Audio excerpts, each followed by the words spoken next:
Okay, this is the newscast I know you've seen from 1979. I'm going to play it and then pause the end. Australia television reporter said his crew filmed UFOs for 7 minutes Saturday night over the eastern region of New Zealand's South Island. On December 21st, 1978, New Zealand cargo plane pilots John Randell and Keith Hine observed strange light phenomenon over the sea near the South Island of New Zealand. The objects are picked up as well by Wellington, New Zealand air traffic control radar, and reports reach local media. 10 days later, on December 31st, producers at Australia's Channel 10 dispatch reporter Quentin Fogarty with a camera crew to attempt to find these same UFOs along the exact same flight path. And they do. Air traffic controllers were recording strange blips on their radar. Here's what reporter Quentin Fogarty said as he traced an airline flight that reported seeing UFOs last month. We're now on the radar room at Christchurch Airport. It's about 1:45, and in about another 20 minutes we intend to take off again in the Argosy and retrace the route we took only a few moments earlier. We've just heard from Wellington radar that there are still targets in the Kaikoura area. So this time we're hoping to get better film than we did last time, and all I can say is we'll see what happens.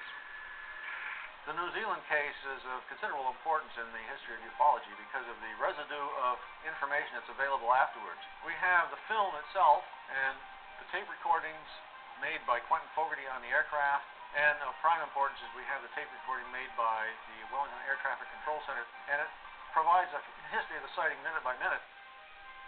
We're about now 3 minutes out of Christchurch Airport, and on our starboard side we can see two very bright lights, one much brighter than the other. It is like a very, very bright star, and just below it is another light, not quite so bright. Just before midnight, Fogarty goes airborne with New Zealand cargo pilot Bill Startup. The beginning of the flight is uneventful. Then at 12:05 a.m., Fogarty and the crew see strange lights and objects coming toward them from the right side of the plane. Fogarty turns on his camera and begins filming. Those two lights appear to be traveling with us. They're still off the starboard wing. The brighter light is still above the other, and it's moved a little further ahead of the other. It's extremely bright, much brighter than any of the other stars in the sky. Ground radar observes these objects, and the control tower confirms the sighting and records the conversation. What follows is the actual audio of this unusually well-documented event. The storm target showing at 11 o'clock at 3 miles. Just left at 9 o'clock at 3 miles. Captain Startup recounts that the object, or target, is initially ahead of him, then travels at an unbelievable speed past his left side. He quickly banks the plane left in an attempt to make visual contact. On the ground, Wellington Air Traffic Control radios a chilling message to the captain. They've picked up yet another target on his left side, and this one is closing in on the plane. Now this is just animation here, but here's the real.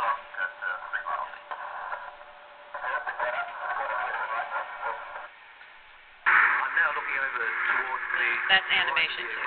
We have an object confirmed by Wellington radar. It's been following us for quite a while, and it's about 4 miles away. It looks like a very faint star, but then it emits a very bright That's not real. green light. Captain Startup is able to get close enough to determine that the object is an array of bright blue lights pulsing at a rapid It's coming rate. up. The actual video is coming up, where it just shows the lines, just like your Type 3. Sorry, I just want to show you the whole thing. There was an interesting radar event where the some object got so close to the aircraft it looked to Wellington radar as if the aircraft radar target image had doubled in size. Storm target right in formation. Here, they're just showing the line zipping by. And you can The double-sized target continues to appear on radar screens for 36 seconds, then returns back to normal size. Yeah, blue light's right there. This is the object which was apparently traveling along with the aircraft. It was picked up on aircraft radar. Dr. Bruce Maccabee received a 16mm copy of the Argosy UFO film directly from the Australian TV network in 1979. Roll for tape 10. This complete and unedited film has never been made available before. Experts believe that these images are the most comprehensive and frightening UFO evidence ever captured on film. This is the famous New Zealand film obtained the night of December 31st, 1978. The cameraman is sitting in the seat between the pilot and the co-pilot. The image is dancing around because he was carrying it on his shoulder. They saw this light to their right. And this light, as time goes on, will fade in and out, takes on various shapes. This is the flashing light that you have to slow down and look at frame by frame to see what happens. Yes. When it goes from very bright white down to dim orange, you can see the image went over to the side, then he turned the camera a little bit in order to pull it back into the center. That other target that has been following us has now been joined by two others, so we now, at this stage, have three unidentified flying objects just off our right wing, and they've been following us, one has been following us now for probably about 10 minutes. I, for one, am hoping that we've seen enough tonight and the rest of our journey back to Zealand will be uneventful. I think I've just about had enough of UFOs for one night. Right there. Now watch. And that's the way it is. Or is it? Monday, January 1st, 1979. This is Walter Cronkite, CBS News. Good night. January 1st, 1979. Okay, now I'm going to back up.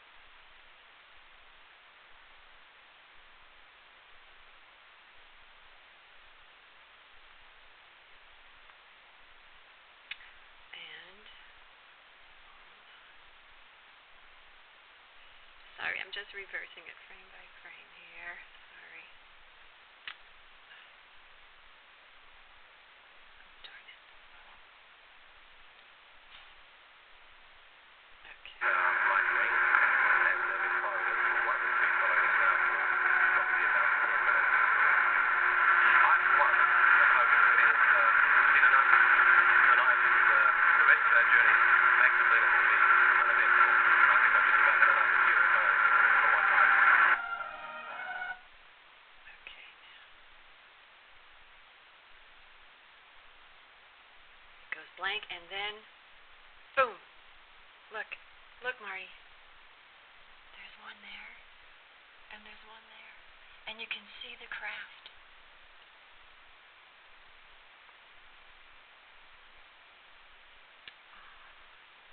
I hope you have this video somewhere. You've probably seen this already anyway, but it's just fascinating. If he could have just freeze-framed it, look, it shows you two of them. And it was just fascinating. Here's regular speed. Boom. And that's the way it is. Or is it? Or is it? Monday, Jan...